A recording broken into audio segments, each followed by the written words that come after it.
This screencast is about setting up a project in Inventor. This is an extremely important step, and it allows us to keep track of our files when we're working on different projects.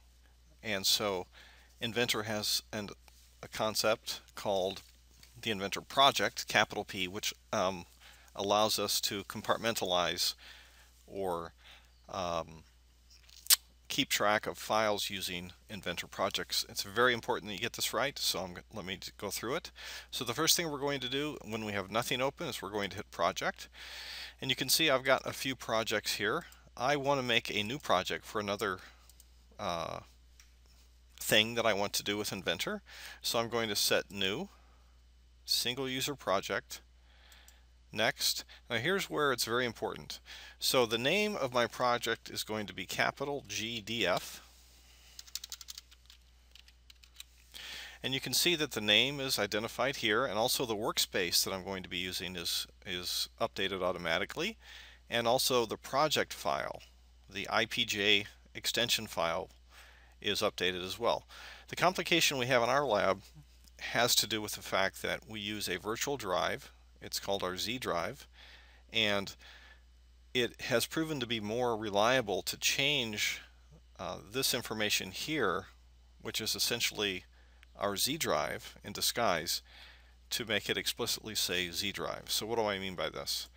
Let me try to illustrate what's going on here by showing you what the directory structure or the file structure should look like after we make our project. So initially we of course have a Z drive, and that's can be thought of as just a large place to store a lot of files.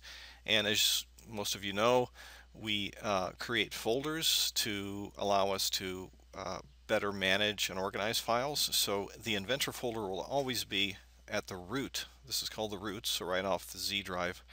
It'll always be at the root of the Z drive, our Inventor file.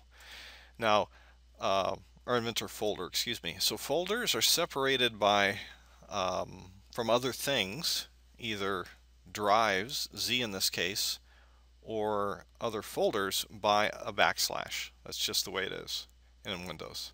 So we've got to have that backslash here. And if we want to add our GDF project, we're going to create a folder underneath the Inventor folder on our Z drive, and it's right there in green, and of course it's separated by a backslash. So the idea is we want to have this directory structure here and have all our files inside this location right here, which is the GDF folder, which is under the Inventor folder, which is on the Z drive. And with that, I need to come here, and the best way to do this is just to go right up to the backslash in front of the Inventor, just like we had here. Just come up to this backslash right here, and we're just going to replace everything to the left with Z, the blue part, Z colon. So I'm going to just grab all this stuff here and replace it with capital Z colon. Okay, and you can see that the project file itself changed as well. And I've got my gdf.ipj project file, just sort of directs traffic among all the files. It's essentially you have it. And so I'm just going to hit finish. It's going to ask me if it wants to create this folder because I have not yet made it.